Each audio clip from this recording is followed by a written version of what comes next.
Hello दोस्तों, नमस्कार दोस्तों।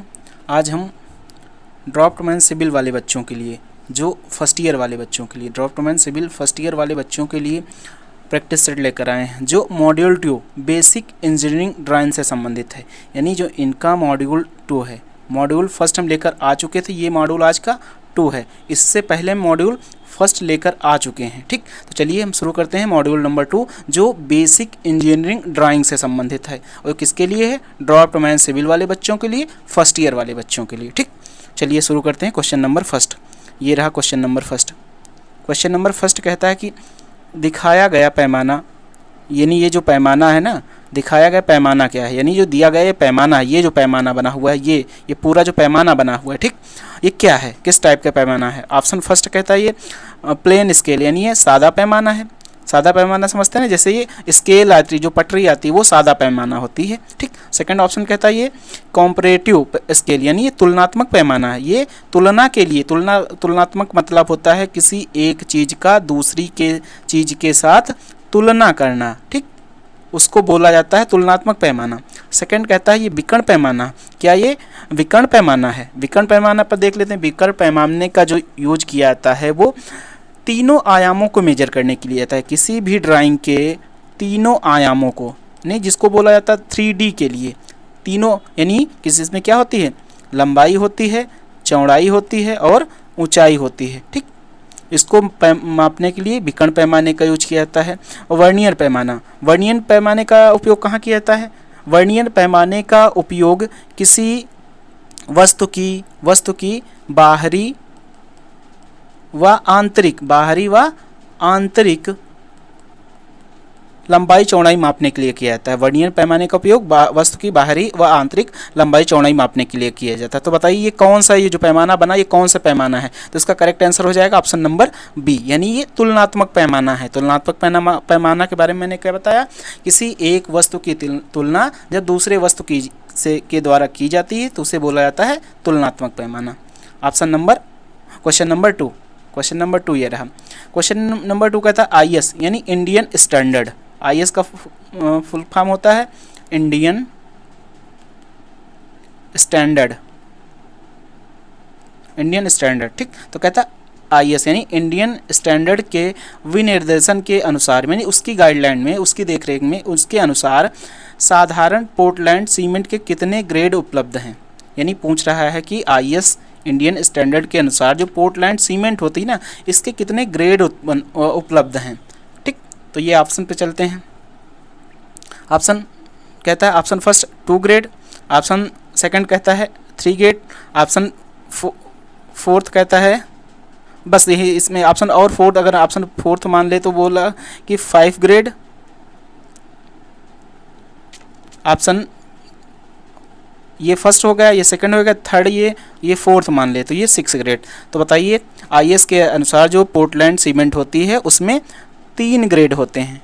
3 ग्रेड कौन कौन से होते हैं, बता सकते हैं आप? बताइए, चलिए हम बताते हैं। चलो भाई, जो 3 ग्रेड होते हैं उसको बोला जाता है, फर्स्ट ग्रेड को बोला जाता है OPC 33, यानी जो सीमेंट होती है उसकी ग्रेड की बात करते हैं। ठीक, OPC 33। सेकंड जो ग्रेड होता है उसको बोलते हैं PPC 43। उसके बाद जो थर्ड होती है उसको बोला जाता है PSC 53। ठीक, ये जो 33 वाली ग्रेड होती है, ठीक, इसका उपयोग हम देख लेते हैं। जो सीमेंट होती है 33 ग्रेड वाली, इसका उपयोग करते हैं सामान्य निर्माण के लिए। सामान्य, जैसे किसी को छोटे छोटे घर बनाना है, सामान्य निर्माण कार्यों के लिए किया जाता है, और प्लास्टरिंग के लिए भी किया जाता है। किसके लिए? प्लास्टरिंग के लिए, दीवारों पर प्लास्टरिंग करने के लिए भी इसका उपयोग किया जाता है। कौन सी ग्रेड के लिए? 33 ग्रेड की जो सीमेंट आती है।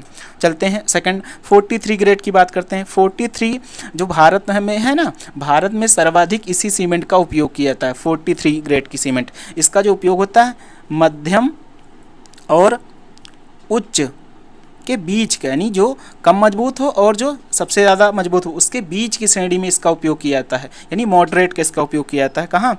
जैसे घर बनाने में हो गया, या और भी कामों में इसका उपयोग किया जाता है। और जो ये 53 ग्रेड की सीमेंट होती ना, इसका उपयोग सर्वाधिक मजबूत वाली चीज़ों में किया जाता है, जैसे कंक्रीट हो गया, ठीक, बड़ी बिल्डिंग हो गई, ऊंची इमारतें हो गई, इनको बनाने के लिए किसका उपयोग किया जाता है? जो 53 ग्रेड की सीमेंट आती है उसका उपयोग किया जाता है। तो इसका IS के अनुसार भारत में कितने टाइप की सीमेंट पाई जाती है? 3 ग्रेड की। कौन कौन सी? 33 ग्रेड फर्स्ट हो जाएगा, 43 ग्रेड सेकंड हो जाएगा और 53 ग्रेड थर्ड ग्रेड हो जाएगा। ये जो 53 ग्रेड आती है ना, ये सबसे बेहतरीन क्वालिटी की सीमेंट होती है। ठीक, इसका उपयोग ऊंची इमारतों, पुलों, बिल्डिंग्स को या बांधों को बनाने में किया जाता है, जहाँ टिकाऊ की आवश्यकता हो ताकि बिल्डिंग अधिक दिनों तक सुरक्षित रह सके। ठीक, क्वेश्चन नंबर 3 पे चलते हैं। क्वेश्चन नंबर 3 ये रहा। क्वेश्चन नंबर 3 कहता है कि समतल के लंबवत, यानी समतल के लंबवत वस्तु से प्रोजेक्ट वाले प्रक्षेपण का नाम क्या है?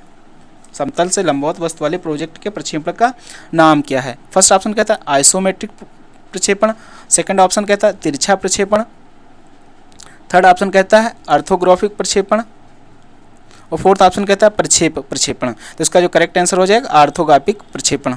नेक्स्ट क्वेश्चन, क्वेश्चन नंबर 4 ये रहा। Question number 4। क्वेश्चन नंबर 4 कहता है कि दूरी के कारण, यानी दूरी के कारण लंबाई को छोटा करने का प्रभाव उत्पन्न करने की प्रक्षेप दृष्टि से क्या अवधारणा है? यानी कोई दूरी है, ठीक ना, उसको छोटा करने के लिए ताकि उसको हम अच्छी तरह से देख सकें, इसकी क्या अवधारणा है? ऑप्शन फर्स्ट है फोकस यानी केंद्र की, सेकंड ऑप्शन वार्निशिंग बिंदु की, थर्ड ऑप्शन यानी एसेंट्रिक की यानी सनक, और फोर्थ ऑप्शन के स्टेशन पॉइंट की। तो जो किसी वस्तु की लंबाई को छोटा करने के प्रभाव को उत्पन्न करने के लिए प्रक्षेपित दृष्टि को बोला जाता है वार्निशिंग बिंदु, यानी इसका मतलब होता है लुप्त बिंदु भी कहा जाता है इसको, लुप्त बिंदु, इसको हिंदी में बोला जाता है लुप्त बिंदु।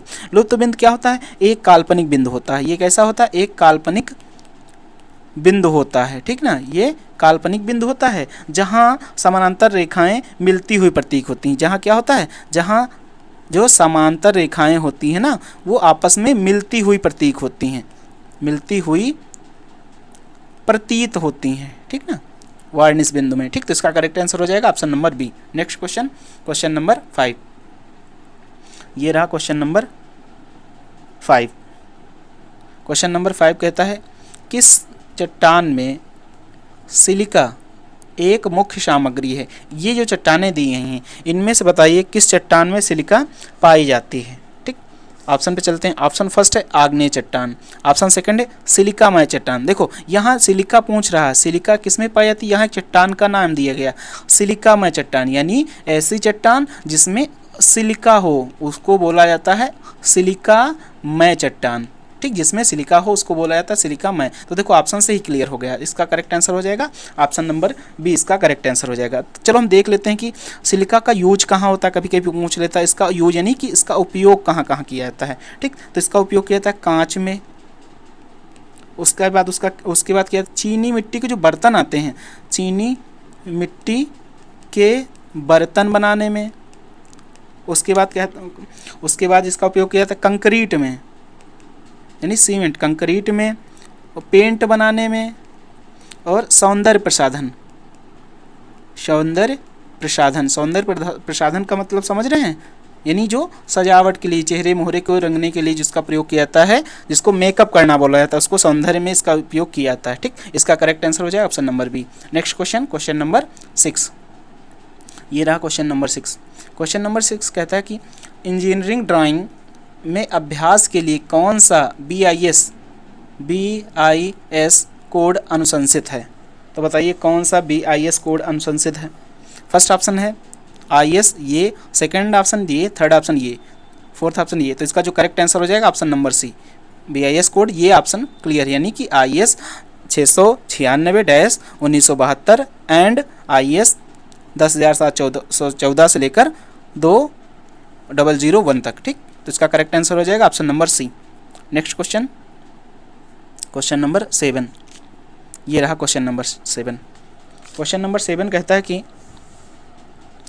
किस चतुर्भुज में सभी भुजाएं समान हैं और कोण समकोण पर नहीं है? कहता है कि चतुर्भुज बताना है जिसके सभी भुजाएं क्या हों, समान हों। एक चतुर्भुज बनाइए, सभी भुजाएं समान हों। एक हम चतुर्भुज बना लिए, चतुर्भुज का मतलब जिसमें 4 भुजाएं होती हैं, बट ये कह रहा है सभी भुजाएं समान हो, तो ये चतुर्भुज ऐसे नहीं बनेगा, इसका चतुर्भुज ऐसे बनेगा जिसमें सभी भुजाएं क्या हों, समान हो, यानी लंबाई भी उतनी हो और चौड़ाई भी उतनी हो। ये चतुर्भुज, ये भुजा इसकी भुजा के बराबर, ये भुजा इस भुजा की, ये चारों भुजाएं इक्वल हैं, ठीक। यानी ये 5 सेंटीमीटर है तो ये भी 5 सेंटीमीटर हो जाएगी, ये भी 5 सेंटीमीटर हो जाएगी, ये भी 5 सेंटीमीटर, तभी तो चतुर्भुज इक्वल होंगी।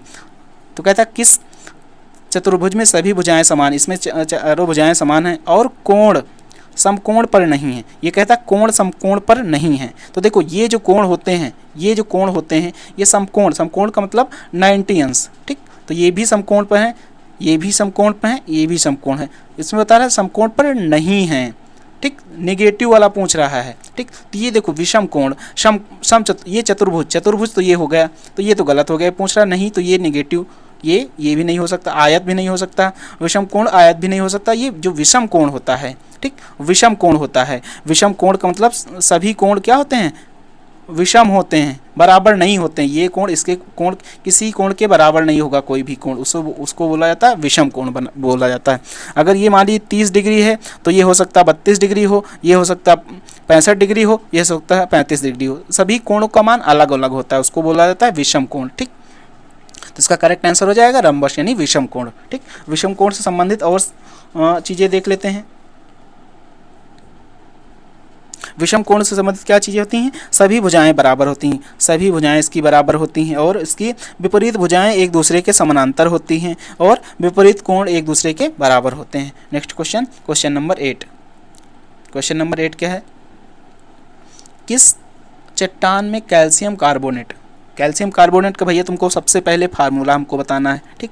कैल्शियम कार्बोनेट का फार्मूला क्या होता है, CaCO3, ये कैल्शियम कार्बोनेट का फार्मूला होता है, ठीक। इसमें पूछ रहा है कैल्शियम कार्बोनेट मुख्य सामग्री होती है, यानी किस चट्टान में कैल्शियम कार्बोनेट पाया जाता है, ठीक।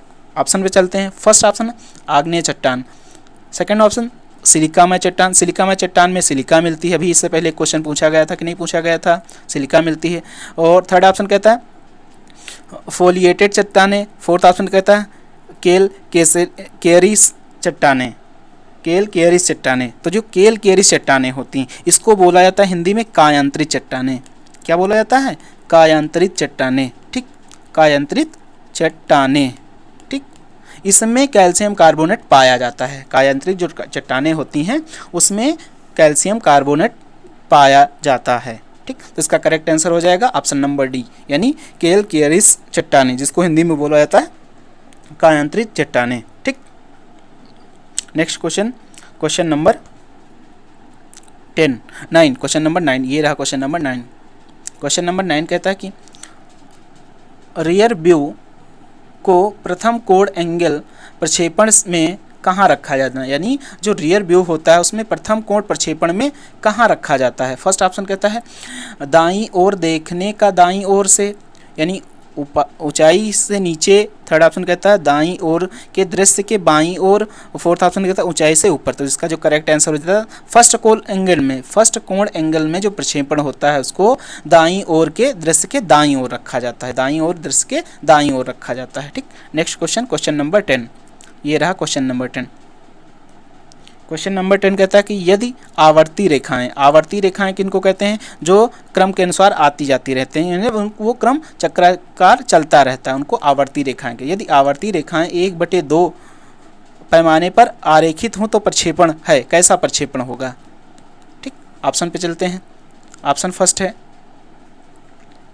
फर्स्ट ऑप्शन कहता है कैवलियर प्रक्षेपण, सेकंड ऑप्शन कहता है कैबिनेट प्रक्षेपण, थर्ड ऑप्शन कहता है क्लियोनोग्राफिक प्रक्षेपण, फोर्थ ऑप्शन कैसा कहता है कि एक्सोनोमेट्रिक प्रक्षेपण। तो इसका जो करेक्ट आंसर हो जाएगा ऑप्शन नंबर बी, यानी कैबिनेट प्रक्षेपण। जब अब चलो देख लेते हैं कैबिनेट प्रक्षेपण क्या होता है। जो कैबिनेट प्रक्षेपण होता है ना, एक प्रकार का समानांतर प्रक्षेपण होता है, या एक प्रकार का समांतर या समानांतर कह सकते हैं, समांतर प्रक्षेपण होता है। समांतर का मतलब ये चीज़ है तो ये चीज़ इसके समांतर है, ठीक। Second question number 10, question number 11, question number 11 ये रहा। क्वेश्चन नंबर 11 कहता है कि कारक 2:1, यानी 2 रेशियो 1 क्या दर्शाता है? बताइए क्वेश्चन नंबर 11 में क्या। फर्स्ट ऑप्शन कहता है एनालॉजिकल स्केल, सेकंड ऑप्शन कहता है रिड्यूसिंग स्केल, थर्ड ऑप्शन कहता है फुल स्केल और फोर्थ ऑप्शन कहता है कार्ड स्केल। तो यहाँ स्केल के बारे में दिया गया है। ठीक, स्केल जो ड्राफ्ट मैन वाले बच्चे हैं इनके लिए स्केल बहुत ज़्यादा ज़रूरी हो जाती है। ठीक, इसमें स्केल के बारे में बात करते हैं। जो फर्स्ट स्केल के बारे में बात करते हैं, फर्स्ट स्केल को बोला जाता है, इसमें जो दिया है उसको नाम है एनालॉजिकल स्केल। इसमें क्या होता है?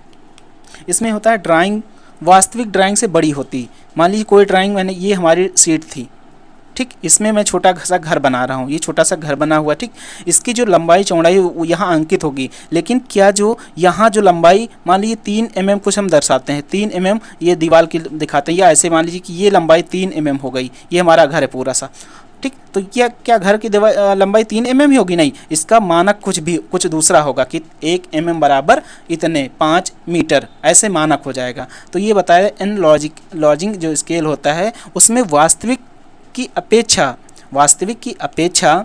जो दिखाई जाती है वो छोटा दिखाया जाता है, उसको बढ़ाकर वास्तव में होता है। जैसे ऑप्शन पर देख चलते हैं, 2:1 लिखा है, यानी 1 को 2 दर्शाया जाता है। अगर कहीं 1 सेंटीमीटर है तो इसका मतलब होगा वो वास्तव में कितने 2 सेंटीमीटर होगा, यानी कि जो ड्राइंग होगी उसमें बढ़ाकर दिखाया जाएगा।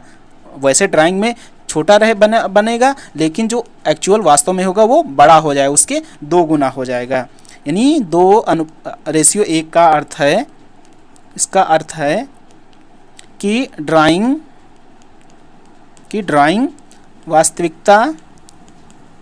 वास्तविकता के आकार से दोगुनी है, से 2 गुनी है। ठीक, यानी ये जो 2:1 लिखा है, यानी 1 वास्तव में किताब में ड्राइंग शीट में दर्शाया जाता था, लेकिन होता वो 2 है। यानी 2 को दर्शाने के लिए 1 का प्रयोग करते हैं, ताकि 1 छोटा होता है, 1 सेंटीमीटर जैसे हो गया तो ये छोटा होता तो हमको दर्शाने में आसानी रहता है, ये बढ़ा देता है। ठीक, इसी में ऑप्शन पे चलते हैं। इसी में सेकंड ऑप्शन कहता है रिड्यूसिंग स्केल। ये रिड्यूसिंग यानी कम कर देता है। मान लीजिए हमारी ये लंबाई हो गई, मान लीजिए 5 सेंटीमीटर, हम कोई दीवार बना रहे थे तो हमने कागज़ पे दर्शा दी कि ये 5 सेंटीमीटर है, लेकिन जो वास्तव में होता है वो क्या होता है? कम होता है। रिड्यूसिंग करने के लिए ठीक इसका उपयोग करते हैं। ठीक, नेक्स्ट क्वेश्चन नंबर 12। ये रहा क्वेश्चन नंबर 12।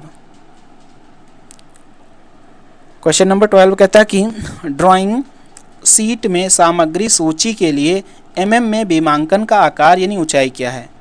जो ड्राइंग शीट में सामग्री के लिए प्रयोग की जाने वाली ड्राइंग शीट का आकार क्या है? 3:4, यानी 3:4। ठीक, इसका करेक्ट आंसर हो जाएगा option number D. Next question number 13। ये रहा क्वेश्चन नंबर 13। क्वेश्चन नंबर 13 क्या कहता है? 3 आकार की भुजाओं वाले कोण का नाम। 3 असमान यानी जिसकी जो 3 भुजाएं होती, असमान भुजाओं और कोणों वाले त्रिभुज का नाम क्या है? देखो पहले हम चलते हैं फर्स्ट ऑप्शन पे, विषम बाहु त्रिकोण। विषम बाहु ट्रायंगल का मतलब होता है जिसकी जो भुजाएं होती हैं वो सब क्या हो? विषम हो। जैसे कि एक भुजा ये हो गई, एक भुजा ये हो गई और एक भुजा ये हो गई, ये सब भुजाएं क्या हैं? अलग हैं, तो इसको बोलेंगे विषम बाहु। ठीक, समद्विबाहु का मतलब होता है जिसकी 2 भुजाएं क्या हो? बराबर हों। ये भुजा इस भुजा के क्या है? बराबर है, तो ये विषम बाहु त्रिभुज हो गया। ये विषम बाहु हो गया, ये समद्विबाहु। और एक होता है समबाहु। समबाहु का मतलब तीनों भुजाएं बराबर हों, सभी भुजाएं क्या हों? ये भुजा इसके बराबर, ये भुजा इसके बराबर, ये तीनों भुजाएं आपस में क्या है? बराबर हो, ये समबाहु हो जाएगा। समकोण का मतलब एक जो एंगल होगा वो 90 डिग्री का होगा, ये 90 डिग्री का होगा। ठीक, तो ये हो गया समकोण। तो इसमें कह रहा है 3 असमान, यानी तीनों भुजाएं कैसी हैं? असमान हो, बराबर ना हो। तो बताइए इसमें 2 भुजाएं बराबर हैं, इसमें तीनों भुजाएं बराबर, इसमें एक कोण 90 डिग्री का है। तो ये कहते 3 असमान भुजाएं और तीनों कोण वाले त्रिभुज का नाम ये समबाहु त्रिभुज, विषम बाहु त्रिभुज। क्या? विषम बाहु, यानी इसकी तीनों भुजाएं क्या हैं? बराबर हैं। ठीक, नेक्स्ट क्वेश्चन नंबर 14। ये रहा क्वेश्चन नंबर 14। क्वेश्चन नंबर 14 कहता है कि परीक्षण का नाम क्या है जो स्थायित्व या अपक्षय गुणवत्ता का निर्धारण करता है? बताइए उस परीक्षण का नाम क्या है? फर्स्ट ऑप्शन है इम्पैक्ट टेस्ट, सेकंड ऑप्शन है कि स्मिथ परीक्षण, थर्ड ऑप्शन है क्रसिंग परीक्षण, फोर्थ ऑप्शन है कि क्रिस्टलीकरण परीक्षण। तो चलिए हम इस पे एक एक पे नज़र डालते हैं। फर्स्ट कहता है इम्पैक्ट टेस्ट। चलो इसको देख लेते हैं कहाँ किया जाता है। जो इम्पैक्ट टेस्ट होता है ना, वो किसी सामग्री या पर अचानक प्रभाव डाला जाता है। कैसे? अचानक प्रभाव डाला जाता है या उस पर झटके दिए जाते हैं। ठीक, ये इसलिए किया जाता है ताकि ये पता लगाया जा सके कि उसकी क्षमता कितनी मजबूत है। मान लीजिए कोई दीवार बनाया तो अचानक उस पर हम धक्के देंगे या प्रभाव डालेंगे ताकि पता चल सके वो सामग्री या वो दीवार कितनी मजबूत है, यानी कितनी कठोर है। कठोरता का पता लगाने के लिए उसका लचीलापन कितना है, ठीक, इसको पता लगाने के लिए या उसकी स्थायित्व कितनी है, कितनी मजबूत है, उसका बताने के लिए इम्पैक्ट टेस्ट किया जाता है। Second test Smith test. इसका परीक्षण होता है पत्थरों की गुणवत्ता और टिकाऊपन का मूल्यांकन के लिए। इसका प्रयोग किसके लिए किया जाता है? जो पत्थर होते हैं ना, जो पत्थर होते हैं, पत्थरों की गुणवत्ता यानी पत्थर कौन कितना मजबूत है एवं टिकाऊपन के लिए, टिकाऊपन के लिए इसका उपयोग किया जाता है। थर्ड ऑप्शन है क्रसिंग परीक्षण। क्रसिंग परीक्षण में क्या होता है? संपीड़न या भार को झेलने की क्षमता का मूल्यांकन। किसी को क्या संपीड़ित किया था, मान लीजिए कोई यहाँ चीज़ रखी है, इसको इधर उधर चारों ओर से क्या देंगे, दबाव डालेंगे कि वो कितनी देर तक इस दबाव को झेल सकता है। ठीक, या उस पर भार रखेंगे बहुत सारा, इसके ऊपर से लोड रख देंगे और देखेंगे ये कितना दबाव को झेल सकता है, उसको बोला जाता है क्रशिंग परीक्षण। तो क्वेश्चन कहता है परीक्षण का नाम क्या है जो स्थायित्व और अक्षय गुणवत्ता का निर्धारण करता है। तो देखो इसके अनुसार इसका जो करेक्ट आंसर हो जाएगा वो आंसर होना चाहिए option number C, crushing test. But जो तुम्हारे निम्न है उसने इसका परीक्षण माना है क्रिस्टलीकरण परीक्षण, जो कि मेरे विचार से गलत है। इसका करेक्ट आंसर होना चाहिए क्रशिंग परीक्षण। ठीक, क्रिस्टलीकरण होता है किसी भी चीज़ के क्रिस्टल के बारे में जानने के लिए। ठीक, नेक्स्ट क्वेश्चन, क्वेश्चन नंबर 15। ये रहा क्वेश्चन नंबर 15। क्वेश्चन नंबर 15 कहता है प्रथम श्रेणी की ईंटों के लिए अच्छी जल अवशोषण ईंटों की गुणवत्ता क्या है? जो प्रथम श्रेणी की ईंटें होती हैं, देखो यहाँ ईंटों के बारे में देख लेते हैं। ईंटें 4 श्रेणी में पाई जाती। एक होता है फर्स्ट श्रेणी की, एक से हो जाएगा सेकंड की श्रेणी, एक हो जाएगा थर्ड श्रेणी, ठीक है, एक हो जाएगा फोर्थ श्रेणी। ठीक, तो फर्स्ट श्रेणी के ईंटें जो होती हैं सर्वाधिक उपयोग में की जाती हैं, सर्वाधिक उपयोग में की जाती हैं।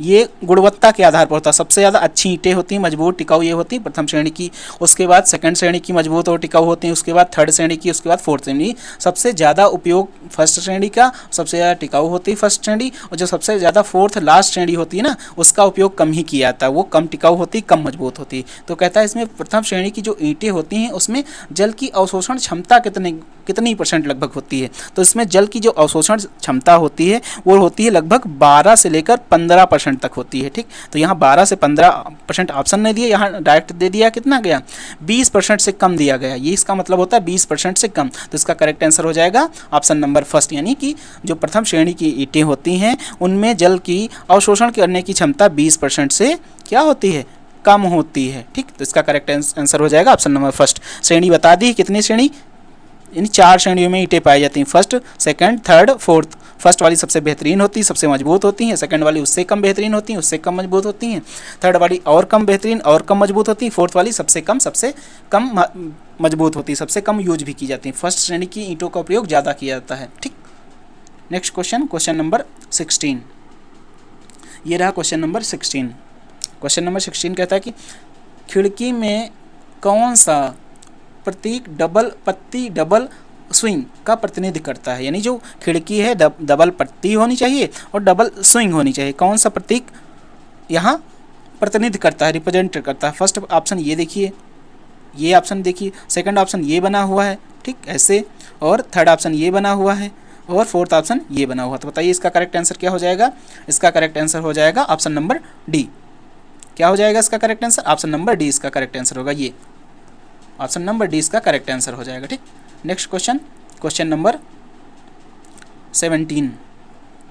क्वेश्चन नंबर 17 कहता है योजना को तृतीय कोण यानी थर्ड एंगल की बात कर रहा है। कौन से? थर्ड एंगल की बात कर रहा है। थर्ड एंगल में प्रोजेक्शन यानी प्रक्षेपण कहाँ रखा जाता है? थर्ड एंगल में। ऑप्शन फर्स्ट कहता है एलिवेशन के नीचे, ऑप्शन सेकंड कहता है एलिवेशन के ऊपर, ऑप्शन थर्ड कहता है एलिवेशन के बाएं भाग में, ऑप्शन फोर्थ कहता है एलिवेशन के दाएं भाग में। तो देखो जो फर्स्ट थर्ड एंगल होता है वो हमेशा एलिवेशन के ऊपर एंगल रखा जाता है, प्रक्षेपण में रखा जाता है। इसका करेक्ट आंसर हो जाएगा option number B. Next question, question number 18। ये रहा क्वेश्चन नंबर 18। क्वेश्चन नंबर 18 को ध्यान से देखिए जरा, ठीक। ये कहता है बीमांकन व्यवस्था का नाम क्या है? ये जो दर्शाई गई व्यवस्था है ना, ये जो पूरी दर्शाई गई व्यवस्था है, इसका नाम क्या है? ऑप्शन पे चलते हैं। ऑप्शन फर्स्ट है, ऑप्शन फर्स्ट कहता है कि फर्स्ट ऑप्शन कहता है कि श्रृंखला बीमांकन यानी ये श्रृंखला चयन के द्वारा बीमांकन किया गया है। सेकंड ऑप्शन कहता है समानांतर बीमांकन, और थर्ड ऑप्शन कहता है संरेखित बीमांकन, और फोर्थ ऑप्शन कहता है अप्रत्यक्ष बीमांकन। संरेखित बीमांकन का मतलब होता है एक कोई चीज़ है उसको चारों दिशाओं से क्या करना, रेखांकित कर देना, संरेखित करना, उसका जो सेंटर होगा वन ही हो जाएगा। तो इसका करेक्ट आंसर हो जाएगा ऑप्शन नंबर फर्स्ट यानी संरेखित बीमांकन। ऑप्शन नंबर सी हो जाएगा, ठीक, संरेखित बीमांकन, ठीक। Next question, question number 19। Question number 19 कहता है कि दिया गया वास्तुशिल्प यानी आर्किटेक्चर जो दिया गया, वास्तुशिल्प हिंदी में बोलते हैं आर्किटेक्चर, ठीक ना, प्रतीक क्या दर्शाया? ये जो प्रतीक है ये क्या दर्शाता है? ये जो तीन प्रतीक बने क्या दर्शाते हैं, ठीक। ऑप्शन पे चलते हैं। ऑप्शन फर्स्ट कहता है कि फ्लोर प्लान प्रतीक है ये जो बने हुए तीनों। सेकंड ऑप्शन कहता है डेटा कॉमा टीबी प्रतीक हैं। फोर्थ ऑप्शन कहता है प्रकाश प्रतीक यानी लाइटिंग सिंबल है। फोर्थ ऑप्शन कहता है विद्युत प्रतीक यानी इलेक्ट्रिक सिंबल है। तो ये जो इसका करेक्ट आंसर हो जाएगा, ये तीनों जो हैं ये प्रकाश प्रतीक हैं। किसके? प्रकाश के प्रतीक के रूप में दर्शाया गया। इसका करेक्ट आंसर हो जाएगा option number C. Next question, question number 20। Question number 20 कहता है कि सीमेंट के निर्माण में कितना प्रतिशत जिप्सम जोड़ा जाता है? फर्स्ट ऑप्शन है 7 से 10%। फर्स्ट ऑप्शन कहता है 7 से 10%, यानी किसके? सीमेंट के निर्माण में जिप्सम की बात कर रहा है। सेकंड ऑप्शन कहता है 5 से 7%। थर्ड ऑप्शन कहता है 3 से 4%। फोर्थ ऑप्शन कहता है 1 से 2%। तो इसका जो करेक्ट आंसर हो जाएगा वो हो जाएगा 3 से 4%। किसका उपयोग करता है? जिप्सम का उपयोग किया जाता है। किसमें? सीमेंट के निर्माण में जिप्सम का प्रयोग कितने % किया जाता है? 3 से 4% उपयोग किया जाता है। इसका करेक्ट आंसर हो जाएगा option number C. Next question, question number 21। Question 21 कहता है कि ईंट सामग्री के लिए रंग कोड क्या है, यानी कलर कोड बताना है ब्रिक्स के लिए। जब ईंटें बनाई जाती हैं उसका कलर कोड क्या है? फर्स्ट ऑप्शन कहता है वर्मिलियम, सेकंड ऑप्शन कहता है कोबाल्ट ब्लू, थर्ड ऑप्शन कहता है पेयर्स ग्रे, और फोर्थ ऑप्शन कहता है कि हर्बर्ट्स ग्रीन, ठीक। तो इसका जो करेक्ट आंसर हो जाएगा option number first. Option number first होता है, ऑप्शन नंबर फर्स्ट क्या लिखा है? वर्मिलियन का मतलब होता है सिंदूरी रंग। इसको हिंदी में देख लीजिए, हिंदी बहुत कम ही लिखी होती है। ईंटे का रंग कैसा होता है? बोलिए, ईंटे का रंग कैसा होता है? ईंटे का रंग सिंदूरी रंग होता है, ठीक। नेक्स्ट क्वेश्चन, इसका करेक्ट आंसर हो जाए option number first. Next question, question number 22। ये रहा क्वेश्चन नंबर 22। क्वेश्चन नंबर 22 कहता है कि ड्राइंग शीट को मोड़ने के लिए BIS, देखो एक क्वेश्चन तुमको देते हैं होमवर्क के लिए, एक क्वेश्चन देते हैं होमवर्क के लिए, इसका कमेंट बॉक्स में आंसर देना है। BIS का फुल फॉर्म देना है, ठीक। 1-2 बार मैं बता चुका हूँ BIS का फुल फॉर्म। इसका पूरा नाम क्या है इसको कमेंट बॉक्स में लिखना है।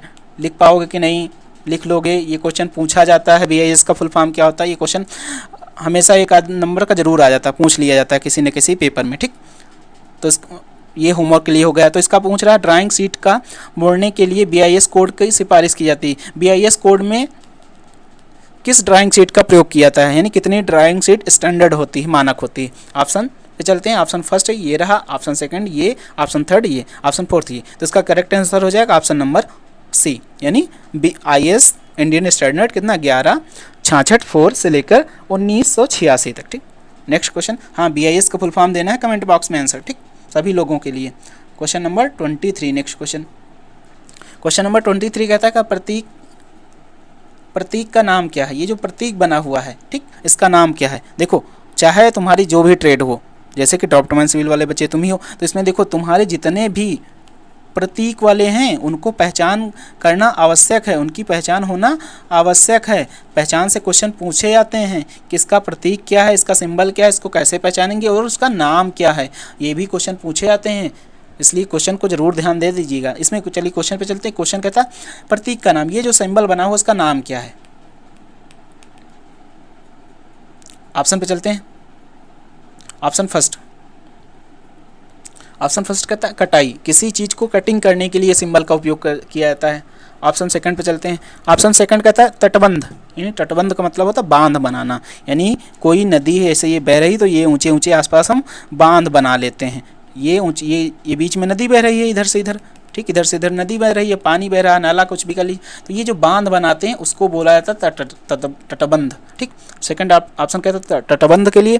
थर्ड ऑप्शन कहता है पुलिया बनाने के लिए, यानी पुलिया का ये सिंबल है। फोर्थ ऑप्शन कहता है ब्रिज, यानी पुल का सिंबल है। तो इसका करेक्ट आंसर हो जाएगा तटबंध, यानी बांध के लिए ये साइन का प्रयोग किया जाता है। ठीक, देख लो, ये देखो, ये आपका जो है ये तटबंध का सिंबल है। ठीक, नेक्स्ट क्वेश्चन नंबर 24। यहाँ भी देख लो, ड्राइंग्स, यहाँ भी नाम ही पूछा गया। पत्थर की ड्रेसिंग का मतलब क्या होता है बताइए। ड्रेसिंग का मतलब होता है चिकनाई करने से, इसको हम सही से घिसते हैं, घिसाव करते हैं, तब जाकर उसमें ड्रेसिंग कहलाना करते हैं। ठीक, ड्रेसिंग का क्या नाम है, ये ड्रेसिंग जो होती है इसका नाम क्या है। ठीक, ऑप्शन फर्स्ट है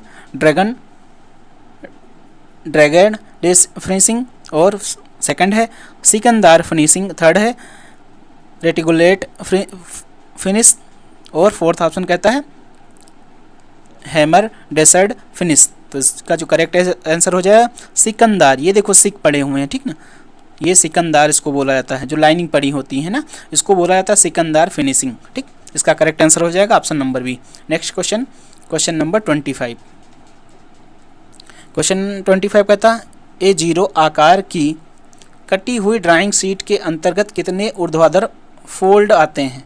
कितने ऊर्ध्वाधर फोल्ड आते हैं, कौन सी सीट की बात कर रहा है। A0 प्रकार की जो सीट होती है उसमें कितने ऊर्ध्वाधर फोल्ड आते हैं। First option 5, second option 6, third option 7 और फोर्थ ऑप्शन 8। तो इसका करेक्ट आंसर हो जाएगा ऑप्शन नंबर बी, यानी ऊर्ध्वाधर A0 प्रकार की जो ड्राइंग सीट होती है उसके अंदर ऊर्ध्वाधर फोल्ड कितने होते हैं, 6 ऊर्ध्वाधर फोल्ड होते हैं। ठीक, तो इसका करेक्ट आंसर हो जाएगा option number B. Next question number 26।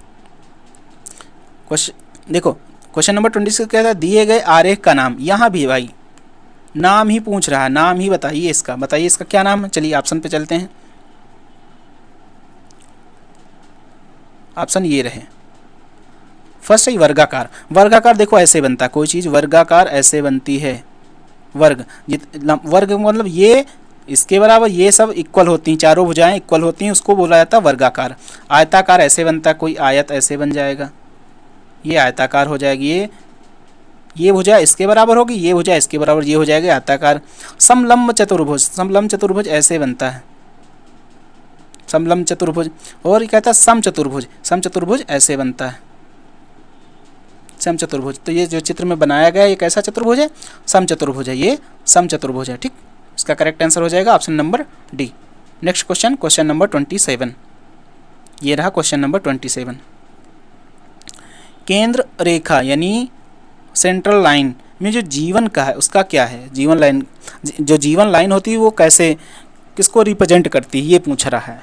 तो जीवन, चलिए देख लेते हैं। चेन थिक, ये जो लाइन होती है ये बहुत महीन लाइन होती है, इसमें सही से हम शो नहीं कर पाएंगे।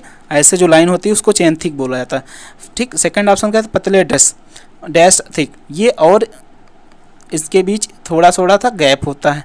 ठीक, ऑप्शन सी कहता है कि मोटा डैश,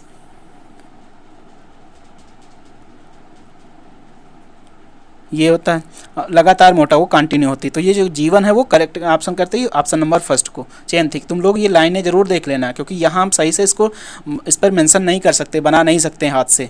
ठीक, ये पेन के द्वारा इसके द्वारा नहीं बनाया जा सकता। इस पर तुम लोग इसके बारे में ज़रूर देख लेना, यहाँ से एक आध क्वेश्चन जरूर पूछ लिया जाता है। जो लाइन होती हैं, सेंट्रल लाइन कितने टाइप की होती हैं, उनको क्या नाम बोला जाता है। कोई कटिंग लाइन होती है, कोई कंटिन्यू जाती है, कोई कहीं रुक कर जाती है, उसका नाम पूछ लिया जाता है, ये जरूर देख लेना। ठीक, नेक्स्ट क्वेश्चन नंबर 28। ये रहा क्वेश्चन नंबर 28। क्वेश्चन नंबर 28 कहता है कि दिया गया वास्तुशिल्प यानी आर्किटेक्चर जो यहाँ दिखाया गया है ये किसका प्रतीक है? बताइए ज़रा, सोचिए किसका प्रतीक है। ये देखो, ये मेज पड़ी हुई है, ऐसा लग रहा है कि नहीं? ये मेज जैसा ये लग रहा है, चेयर है, ये चेयर है। ये क्या दिख रहे हैं? ये चेयर चारों ओर पड़ी हैं, यानी एक मेज है, मेज की ओर चारों ओर चेयर पड़ी हुई हैं। इतना समझिए। फिर ऑप्शन पे चलते हैं, ऑप्शन देखते हैं। ऑप्शन फर्स्ट कहता गैस स्टोव। क्या ये गैस स्टोव जो दिखाया गया था? नहीं, ये गैस स्टोव नहीं था। सेकंड अलमारी था, अलमारी भी नहीं था।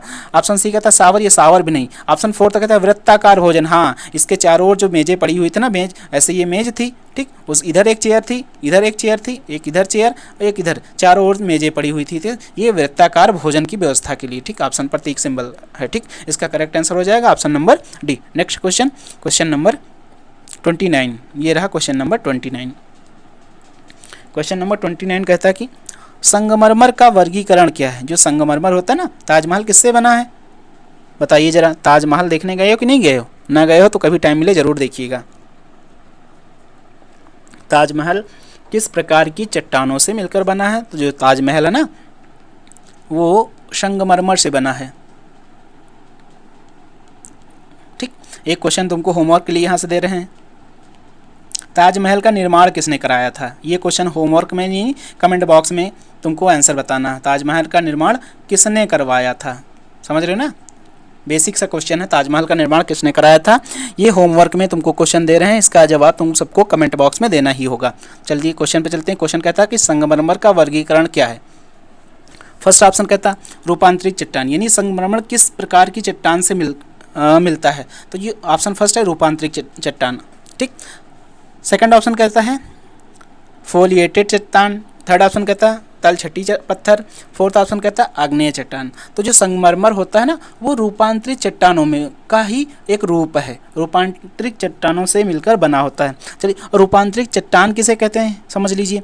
जो आग्नेय चट्टानें होती हैं, ये जो आग्नेय चट्टानें होती हैं या अवसादी जो चट्टानें होती हैं ना, इन पर आग्नेय या अवसादी चट्टानों पर गर्मी, दबाव या रासायनिक प्रतिक्रिया होती है, जब उसके कारण ये चट्टानें बनती हैं, रूपांतरित होती हैं। किसे रूपांतर नाम दिए? ये रूपांतरित होती हैं। रूपांतरित का मतलब रूप का बदल जाना। कौन से? आग्नेय चट्टान और अवसादी चट्टानों का जब रूप बदल जाता है उसे बोला जाता है रूपांतरित चट्टानें, ठीक। तो चट्टानें 3 प्रकार की होती हैं। कितने प्रकार की होती हैं? 3 प्रकार की होती हैं। कौन कौन सी? एक हो जाएगा आग्नेय चट्टान, आग्नेय। सेकंड हो जाएगा अवसादी। थर्ड हो जाएगा रूपांतरित। यानी आग्नेय और अवसादी चट्टानों से मिलकर रूपांतरित चट्टानों की रचना होती है, ठीक। Next question, question number 30। ये रहा क्वेश्चन नंबर 30। क्वेश्चन नंबर 30 क्या कहता है? क्वेश्चन नंबर 30 कहता है कि आमतौर पर मैप्स, जो हमारे मैप बने होते हैं ना, देखा ना, मैप जो बने होती हैं जिसमें नक्शा बना होता है, ठीक। मैप में प्रयुक्त पैमाने, जो मैप में प्रयुक्त जो नक्शे में पैमाना होता है, पैमाना कौन सा, यानी किस टाइप का पैमाना होता है, किस लेवल का पैमाना होता है, किस रेशियो में होता है, ठीक। ऑप्शन फर्स्ट कहता है 1 रेशियो, यानी 1:10 की पावर 8। 10 की पावर 8 का मतलब क्या होता है? 10 की पावर 8 का मतलब होता है, एक लिखा उसके बाद जीरो कितने हैं? 8 जीरो हैं। ये 10 की पावर 8 हो गया, ठीक। सेकंड ऑप्शन कहता है 1 रेशियो, यानी 1:10 की पावर 7। इसका मतलब हो गया कि कितने जीरो हो जाएंगे? 7 जीरो हो जाएंगे इसमें, ठीक। इसमें 1:10 की पावर 6, इसका मतलब होता है 1:10 की पावर कितना हो जाएगा? कितने जीरो हो जाएंगे? 6 जीरो हो जाएंगे। ये 6 जीरो हो गए। 1:5, यानी 1 की पावर 5 जीरो, इसका मतलब होता है कि 1 के बाद कितने? 5 जीरो हो जाएंगे, ठीक। तो बता रहा है कि जो आमतौर पर जो मैप्स होते हैं ना, उनको प्रयुक्त करने के लिए किस प्रकार के पैमाने का उपयोग किया जाता है। तो इसका करेक्ट आंसर हो जाएगा ऑप्शन नंबर सी, यानी 1 रेशियो के बाद होता है 1 के बाद 6 जीरो। ये पैमाने का उपयोग किया जाता है, इसको बोला जाता है RF पैमाना, ठीक। RF का मतलब होता है रिप्रेजेंटेटिव, नहीं बोला जाता है रिप्रेजेंटेटिव फ्रैक्शन, इसको हिंदी में बोला जाता है प्रतिनिधि अंश। यानी इसका मतलब होता है जैसे कोई मैप बना हुआ है, मान लीजिए यहाँ मान लीजिए कि दो देश बने हुए हैं, एक ये कोई देश बना हुआ ऐसे बना हुआ, एक कोई देश ऐसे बना हुआ, ठीक, दो देश बने हुए हैं। यहाँ भी एक तो कोई और देश बना हुआ, ये सारे देश बने, ये मान लीजिए देश बने। यहाँ से लेकर यहाँ की लंबाई मान लीजिए दिया हुआ है 5 सेंटीमीटर है, ये लंबाई यहाँ से यहाँ तक 5 सेंटीमीटर है, तो ये ऐसे लिखेंगे 5 सेंटीमीटर है। तो यह पैमाना है 1.1 के पावर कितना 60 था, तो ये 5 नहीं होगा, 5 लिखेंगे, 5 के बाद 6 जीरो लगा देंगे, वास्तविक लंबाई हो जाएगी इतनी। वास्तविक लंबाई यहाँ से लेकर यहाँ तक कितनी हो जाएगी, 5 के बाद 6 जीरो, ठीक। और जबकि यहाँ सेंटीमीटर में ही दिखाएगा, यहाँ किलोमीटर में हो जाएगी, ठीक। तो ये जो प्रयुक्त पैमाना होता है 1:10⁶ वाला रेशियो प्रयुक्त आमतौर पर पैमाना होता है। Next question number 31। ये रहा क्वेश्चन नंबर 31। क्वेश्चन नंबर 31 कहता है कि आयामों को आयाम तकनीक के संरक्षित प्रणाली में कैसे पढ़ा जाता है, मानी जो डायमेंशंस होते हैं उनको कैसे पढ़ा जाता है।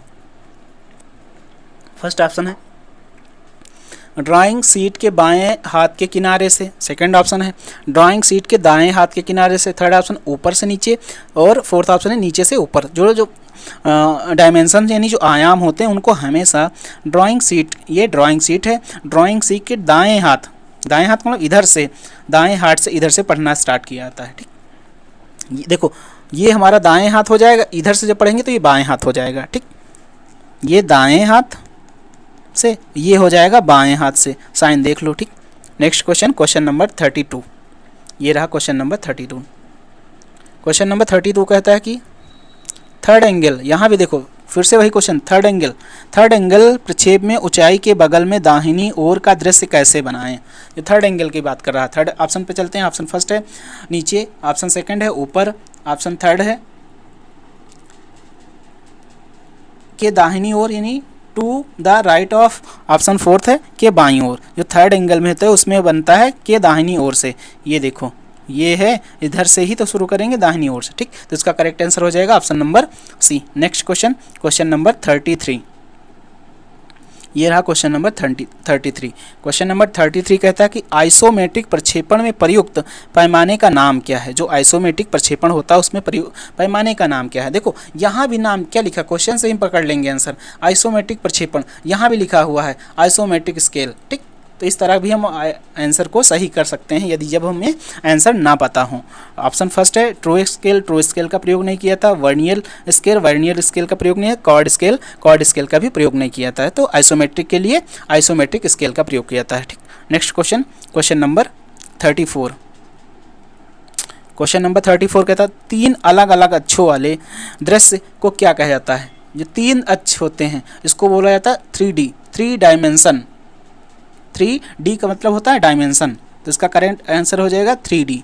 अगर 2 अलग अलग अक्ष होंगे तो उसको बोला जाएगा 2D, ठीक। अगर 4 होंगे तो बोला जाएगा 4D। आजकल 4D पर वैज्ञानिक काम कर रहे हैं। 3D तो हो गया है, 2D तो बहुत दिन से चल रहा है, 3D पे हम काम कर रहे हैं और 4D पर भी वैज्ञानिकों ने काम करना स्टार्ट कर दिया, ठीक। Next question number 35। ये रहा क्वेश्चन नंबर 35। क्वेश्चन नंबर 35 कहता है दिए गए प्रतीक की वस्तु क्या है। ये जो प्रतीक बना है इसका वस्तु क्या है, ठीक। सिंबल क्या है, यानी फिर भी पूछ रहा है सिंबल क्या है, यानी किसका ये सिंबल बना हुआ है, ठीक। ऑप्शन पे चलते हैं। ऑप्शन फर्स्ट है आंतरिक रोलिंग शटर, ऑप्शन सेकंड है आंतरिक स्लाइडिंग दरवाजा, ऑप्शन थर्ड है बाहरी स्लाइडिंग दरवाजा, ऑप्शन फोर्थ है बाहरी रोलिंग शटर। तो इसका करेक्ट आंसर हो जाएगा ऑप्शन नंबर 4 बाहरी रोलिंग शटर। यानी ये जो बना हुआ है ये बाहरी रोलिंग शटर, ये जो बना हुआ है साइन ये बाहरी रोलिंग शटर का सिंबल बना हुआ, ठीक। Next question number 36। ये रहा क्वेश्चन नंबर 36। क्वेश्चन नंबर 36 कहता उस प्रक्षेपण का नाम क्या है जिसमें प्रोजेक्ट वस्तु से दूसरे के समानांतर और समतल की ओर झुकता है। बताइए वस्तु का क्या नाम है। ऑप्शन पे चलते हैं। ऑप्शन फर्स्ट कहता है कि आइसोमेट्रिक। फर्स्ट ऑप्शन कहता है आइसोमेट्रिक प्रक्षेपण, सेकंड ऑप्शन कहता है तिरछा प्रक्षेपण, थर्ड ऑप्शन कहता है ऑर्थोग्राफिक प्रक्षेपण, फोर्थ ऑप्शन कहता है कि आइसोमेट्रिक प्रक्षेपण। चलिए देखो, आइसोमेट्रिक जो प्रक्षेपण होता है इसमें क्या होता है, इसमें 3D वस्तुओं को 2D वस्तुओं के रूप में चित्रित किया जाता है। 3D वस्तुओं को 2D वस्तुओं के रूप में चित्रित किया जाता है। जो तिरछा प्रक्षेपण होता है उसमें ही प्रोजेक्ट को एक दूसरे के समानांतर या समतल में झुकता है। झुकता के लिए तिरछा का प्रयोग किया जाता है। ऐसे भी इसका आंसर निकाल सकते थे। ठीक, आर्थोग्राफिक को देखते हैं। आर्थोग्राफिक में होता है समतल, यानी समतल के लंबवत होता है प्रक्षेपित। ये इसमें जो चित्र होता है वो समतल के लंबवत होता है। ठीक, तो इसका करेक्ट आंसर हो जाएगा option number B. Next question, question number 37। ये रहा क्वेश्चन नंबर 37। दिखाया गया आर्किटेक्चर यानी वास्तुशिल्प प्रतीक क्या है, यानी इसका किसके लिए इसका प्रतीक किया है। देखो ध्यान से, ये किसका प्रतीक है। ऑप्शन पे चलते हैं। ऑप्शन फर्स्ट कहता है सिंक का, ऑप्शन सेकंड कहता है वॉश बेसिन का, ऑप्शन थर्ड कहता है टॉयलेट यानी शौचालय का, ऑप्शन फोर्थ कहता है स्नान टब का। तो ये जो फिगर बना हुआ है, ठीक, ये जो फिगर बना हुआ है ये किसका है, ये जो साइन बना हुआ है ये टॉयलेट का है। ये किसका, टॉयलेट का साइन है, यानी टॉयलेट का शौचालय को दर्शाने के लिए इस तरह के साइन का प्रयोग किया गया है। ठीक ना। Next question, question number 38। ये रहा क्वेश्चन नंबर 38। क्वेश्चन नंबर 38 कहता है चूने का वर्गीकरण, यानी चूने को वर्गीकरण करने के लिए जानने के लिए कौन सा परीक्षण किया जाता है। मतलब चूना कौन सा कितने प्रकार का है इसको जानने के लिए किस प्रकार के परीक्षण का प्रयोग किया जाता है। ऑप्शन फर्स्ट यानी बाल टेस्ट यानी बाल परीक्षण, सेकंड ऑप्शन कहता है विजुअल परीक्षण, थर्ड ऑप्शन कहता है इम्यूनिटी परीक्षण, फोर्थ ऑप्शन कहता है बर्केबिलिटी परीक्षण। ठीक, तो ये फर्स्ट ऑप्शन है बाल परीक्षण, यानी बाल परीक्षण जिसको बाल टेस्ट बोला जाता है। इसमें चूने की गुणवत्ता के लिए, चूने की गुणवत्ता यानी उसकी क्वालिटी के लिए और वो कितने कौन से प्रकार का है इसको जानने के लिए बाल परीक्षण का प्रयोग किया जाता है। किसके, चूने की क्वालिटी गुणवत्ता को जानने के लिए बाल परीक्षण किया जाता है। इसमें क्या करते हैं, इसमें करते हैं जो चूना होता है ना, चूने को पहले हम पेस्ट बना लेते हैं, पानी में मिला के पेस्ट बना लेते, उसके बाद उसको पानी में डाल दिया जाता है, उसके बाद निकाल कर उसका परीक्षण किया जाता है। इसलिए इसको बोला जाता है बाल टेस्ट परीक्षण। यानी बाल टेस्ट परीक्षण किसके लिए उपयोग किया जाता है, चूने के वर्गीकरण और उसकी क्वालिटी के परीक्षण के लिए। सेकंड ऑप्शन पे चलते हैं। सेकंड ऑप्शन भी देख लीजिए, विजुअल परीक्षण। विजुअल परीक्षण का मतलब देखने का परीक्षण, मतलब आपको सही से दिखाई दे रहा है कि नहीं दिखाई दे रहा है, ये विजुअल परीक्षण हो जाएगा। इम्प्योरिटी यानी उसकी शुद्धता के परीक्षण के लिए, उसका शुद्धता कितनी है या उसका इम्प्योरिटी यानी अशुद्धता कितनी, उसको परीक्षण के लिए इम्प्योरिटी परीक्षण किया जाता है। ठीक, नेक्स्ट क्वेश्चन, क्वेश्चन नंबर 39। ये रहा क्वेश्चन नंबर 39। क्वेश्चन नंबर 39 कहता है कि प्रोटेक्टर यानी चांदा, प्रोटेक्टर की अनुपस्थिति में कोण बनाने के लिए किस पैमाने का उपयोग किया था। मान लीजिए कहीं आप काम करने गए, ठीक, आप काम करने गए, ठीक, उसमें कहीं एंगल है, एंगल को देखना है, ठीक, और आपके पास कोई भी प्रोटेक्टर नहीं है, प्रोटेक्टर मतलब कोई भी चांदा नहीं है, तो आप कैसे कोण बनाएंगे कि देखेंगे कितना ये कोण दिया हुआ है। ठीक, ऑप्शन पे चलते हैं। ऑप्शन फर्स्ट है विकर्ण पैमाना। आप विकर्ण पैमाने के द्वारा क्या माप लेंगे कि इसका एंगल कितना है। सेकंड ऑप्शन कहता है तुलनात्मक पैमाना, आप तुलनात्मक पैमाने के द्वारा नापेंगे।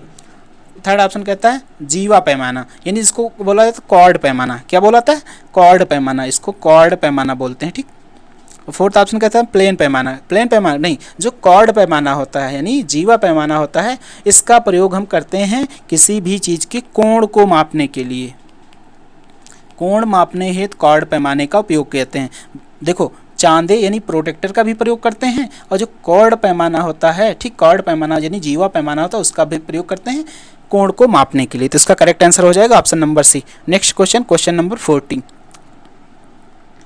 ये रहा क्वेश्चन नंबर 40। क्वेश्चन नंबर 40 कहता है कि सड़क निर्माण के लिए कंक्रीट की अनुशंसित ढलान क्या है। मान लीजिए ये आप सड़क बना रहे हैं, ठीक, ये आप सड़क बना रहे हैं तो देखा नहीं तुमको देखा नहीं, सड़क जो होती है वो बीच में क्या होती है, ऊंची होती है, और किनारे क्या होती है, किनारों में ढलान होती है। देखा है, ऐसे ही तो सड़क होती है, बीच में ऊंची और किनारों में ढलान होती है। तो यही पूछ रहा है कि जो कंक्रीट की अनुशंसित ढलान क्या होती है, ऊंचाई से लेकर बीच से लेकर इधर किनारे तक की जो ढलाई होती है उसकी अनुशंसित ढलाई कितनी होती है। ऑप्शन पे चलते हैं।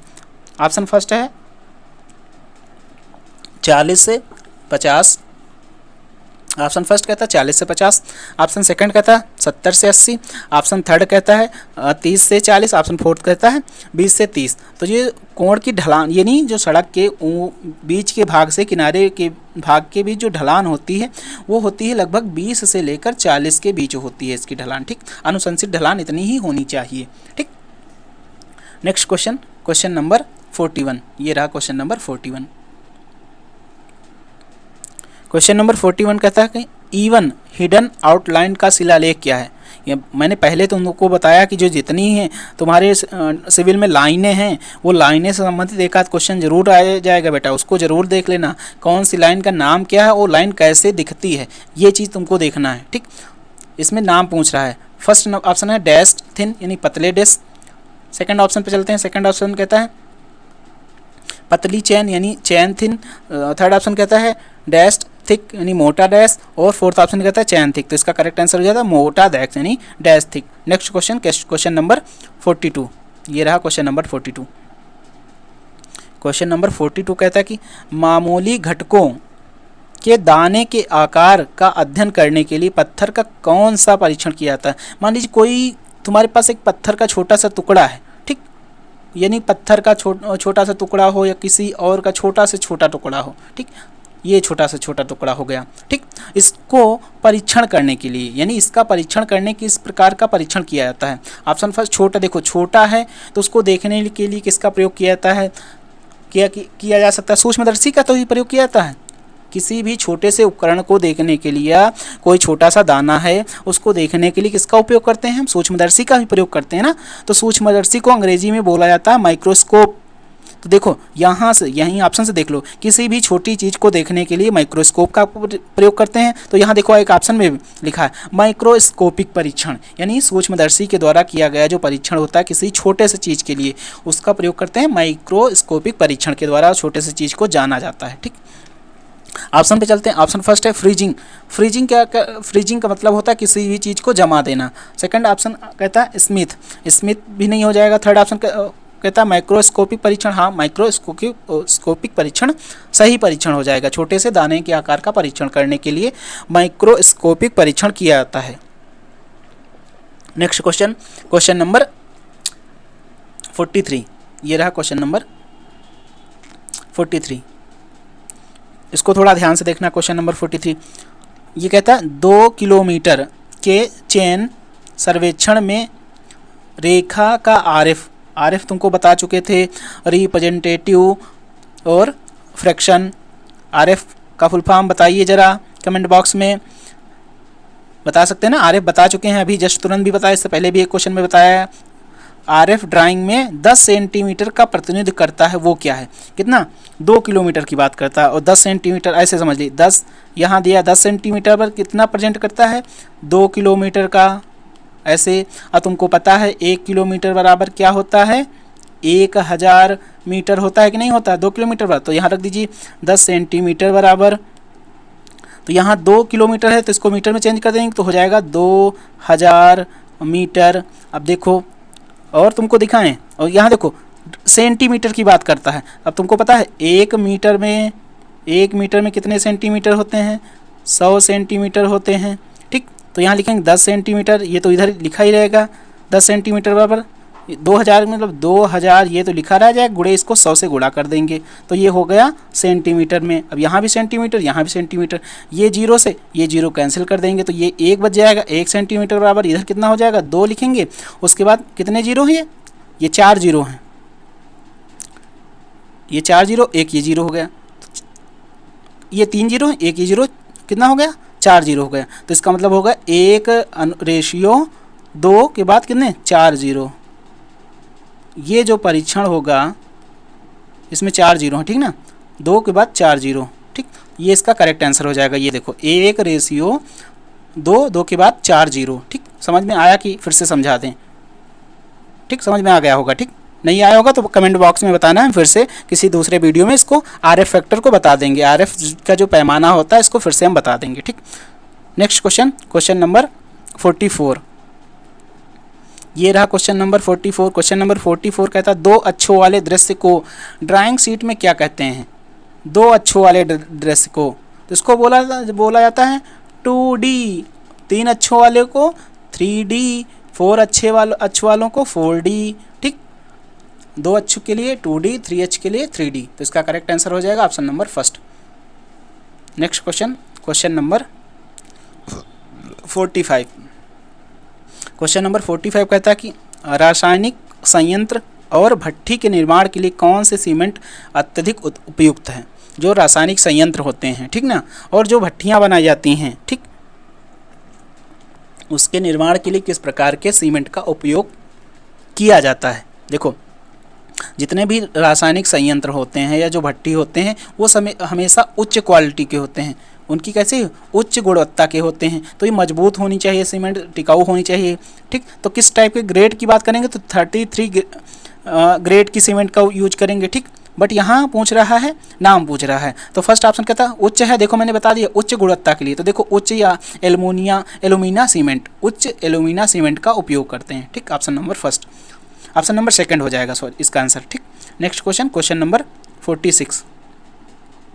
ये रहा क्वेश्चन नंबर 46। क्वेश्चन नंबर 46 कहता है कि प्रथम कोण यानी फर्स्ट एंगल की बात कर रहा है, फर्स्ट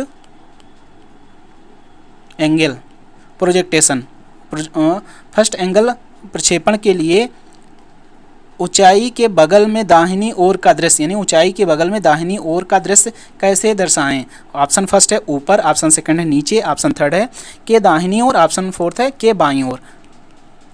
हमेशा के बाईं ओर, ये तुम्हारा ये दाहिनी ओर, ये हो जाएगा दाहिनी ओर, ये हो जाएगा बाईं ओर। तो यहाँ से स्टार्ट करेंगे तो के बाईं ओर, इधर नहीं, इधर स्टार्ट करेंगे बाईं ओर। ठीक, नेक्स्ट क्वेश्चन, क्वेश्चन नंबर 47। ये देखो अभी इसी तरह क्वेश्चन आया था, 43 भी क्वेश्चन सेम ऐसे था। 43 जो क्वेश्चन था वो भी सेम ऐसे था। ये क्वेश्चन क्या कहता है? ये कहता है यदि 5 मीटर की दूरी की वास्तविक लंबाई 25 mm को दर्शाती हो तो RF क्या है? RF को तुमको पूछ चुके थे, बता ही चुके थे RF पैमाना क्या होता है, बताइए। RF का फुल फॉर्म बताया है? नहीं, अभी तुरंत बताएं, रिप्रेजेंटेटिव फ्रैक्शन। ठीक, तो इसमें बताया गया 5 mm का कितने को दर्शाता? 25 mm कितने को दर्शाती है? 25 mm दर्शाती है कितना? 5 मीटर। ठीक, अब तुमको पता 1 मीटर में बताइए कितने सेंटीमीटर होते हैं? 1 मीटर में भैया 100 सेंटीमीटर होते हैं। तो पहले सेंटीमीटर, ये इधर वाला चेंज नहीं करेंगे, इधर वाला चेंज करेंगे हम, इधर वाला ऐसे लिखा रहने देंगे, इधर लिखेंगे 25 mm बराबर, इसको मीटर को सेंटीमीटर में यानी 100 से गुणा कर देंगे, 5 × 100 तो इसका हो जाएगा 500 कितना सेंटीमीटर। अब तुमको पता 1 सेंटीमीटर में कितने mm होते हैं? 10 mm होते हैं, यानी 1 सेंटीमीटर में 10 mm होते हैं। ठीक, तो ये 25 mm ऐसे ही लिखा रह जाएगा। दूसरी ओर लिखेंगे, इसको 5 से फिर से गुणा, 500 लिखा, इसको 10 से और गुणा कर देंगे तो हो जाएगा 10, ये हो जाएगा mm। ठीक, तो ये 25 mm बराबर हो जाएगा 5, उसके बाद 00 और 10, ये इतना हो गया mm। अब इसको कट कर दीजिए, कट करेंगे 25 × 25, 25 दूना 50, तो 1 mm बराबर हो जाएगा, ये यहाँ 2 बचेगा, यहाँ कितने 2 0 बच जाएंगे, ये भी mm हो जाएगा। तो ये जो दर्शाएगा वो कितना 1:2, उसके बाद 00, ये देखो 1:2 00 mm। ठीक, तो इसका जो करेक्ट आंसर हो जाएगा ऑप्शन नंबर बी। ठीक, देखो बेटा एक बार फिर से हम बता रहे हैं जो RF होता है, ठीक ना, अगर तुमको सही से समझ में ना आ रहा हो तो बताइए, एक हम स्पेशल वीडियो RF पर ही बना दें, इससे लगभग 1 से 2 क्वेश्चन तुम्हारे में पूछा जाएगा। ठीक, इसका पैमाने का प्रयोग करना तुमको आना ही चाहिए। ठीक, अगर नहीं आ रहा होगा तो बताना, एक वीडियो हम अलग से बना देंगे RF पैमाने के लिए। ठीक, 10 से 12 मिनट के बीच हम उसको समझा देंगे कैसे क्या होता है। ठीक, कमेंट बॉक्स में ज़रूर बताइए। ठीक, नेक्स्ट क्वेश्चन, क्वेश्चन नंबर 48। ये रहा क्वेश्चन नंबर 48। क्वेश्चन नंबर 48 बड़ा क्वेश्चन है। ये कहता है स्केल का नाम, ये जो स्केल है इसका नाम पूछ रहा है। ये स्केल बड़ी लंबी बनी हुई है, यहाँ समझ लीजिए ये स्केल है, ठीक। इसका नाम पूछ रहा है, इस स्केल का नाम क्या है। ऑप्शन पे चलते हैं, ये साधारण पैमाना, नहीं भाई ये साधारण पैमाना ऐसे बनता नहीं, साधारण पैमाना तो स्केल ऐसे बन जाती है, यहाँ कुछ लिखे होते हैं, यहाँ कुछ लिखे होते हैं, ये साधारण पैमाना होता है। सेकंड वर्नियर पैमाना, हाँ ये जो स्केल बना ये वर्नियर पैमाना इसको बोला जाता है। सेकंड ऑप्शन कहता है, सेकंड ऑप्शन है विकर्ण पैमाना, नहीं ये विकर्ण पैमाना भी नहीं। ये तुलनात्मक पैमाना, नहीं तुलनात्मक पैमाना तब होता है जब एक वस्तु की तुलना दूसरे वस्तु से करनी हो तो उसके लिए तुलनात्मक पैमाने का उपयोग किया जाता है, ठीक। नेक्स्ट क्वेश्चन, क्वेश्चन नंबर 49, ये रहा क्वेश्चन नंबर 49। क्वेश्चन नंबर 49 कहता उस स्केल का नाम क्या है जिसे 5:1 में दर्शाया जाता है। इसका नाम क्या है जिसे 5:1 में दर्शाया जाता है। हाँ ऑप्शन फर्स्ट है फुल स्केल, नहीं भाई फुल स्केल से कोई लेना देना नहीं। फुल स्केल हमेशा 1:1 में दर्शाया जाता है, यानी वास्तविक को दर्शाने के लिए फुल रेशियो का प्रयोग करते हैं। सेकंड है प्लेन स्केल, प्लेन स्केल ऐसे होता है, वो पटरी से होता है, वो भी कोई लेना देना नहीं। सेकंड ऑप्शन कहता है रिड्यूस स्केल, यानी कम किया हुआ पैमाना, नहीं कम किया हुआ पैमाना ऐसे दर्शाता है उल्टा, जैसे लिखा हुआ है 2:10, तो ये जो हो जाएगा इसको बोला जाता है कम किया हुआ पैमाना, यानी 10 है तो उसको हम 2 अनुपात में दर्शाएंगे। ये लिखा है 5:1, तो ये कहता है इन लार्ज स्केल, यानी बढ़े हुए पैमाना, ये है बढ़े हुए पैमाना, 1 को हम दर्शा देते हैं 5 को, तो 1 को दर्शाते हैं 5, तो ये बढ़ा हुआ पैमाना है, ठीक। नेक्स्ट क्वेश्चन एंड आज का लास्ट क्वेश्चन, ये रहा नेक्स्ट एंड आज का लास्ट क्वेश्चन। क्वेश्चन कहता है वायु से जल वाष्प को अवशोषित करने के लिए पदार्थ की विशेषता, यानी वो कौन सा पदार्थ है जो वायु से जल को अवशोषित कर सके, उसको क्या कहा जाता है बताइए जरा। ऑप्शन फर्स्ट है हाइग्रोस्कोपिसिटी, हाइग्रोस्कोपिसिटी। सेकंड ऑप्शन कहता है जल अवशोषण। थर्ड ऑप्शन कहता है परमिएबिलिटी। फोर्थ ऑप्शन कहता है सहनशीलता। तो देखते हैं परमिएबिलिटी, यानी हम चलते हैं हाइग्रोस्कोपिसिटी बोलते हैं, यानी ऐसी अवस्था जिसमें कोई पदार्थ नमी को अवशोषित कर सके, यानी नमी को अवशोषित कर सके। अवशोषित का मतलब ये तो नमी को कह सकते हैं सोख सके, अपने अंदर अब्जॉर्ब कर सकते, यानी ऐसा पदार्थ की अवस्था जो नमी को, यानी किसमें, वायु में उपस्थित जल की मात्रा को, जल के वाष्प को क्या कर सकते, अवशोषित कर सके, उसको बोला जाता है हाइग्रोस्कोपिसिटी, ठीक। या हिंदी में बोला जाता है आर्द्रताग्राही। आर्द्रताग्राही, आर्द्रता किसे कहते हैं, आर्द्रता कहते हैं जल यानी वायु में उपस्थित नमी को, वायु में उपस्थित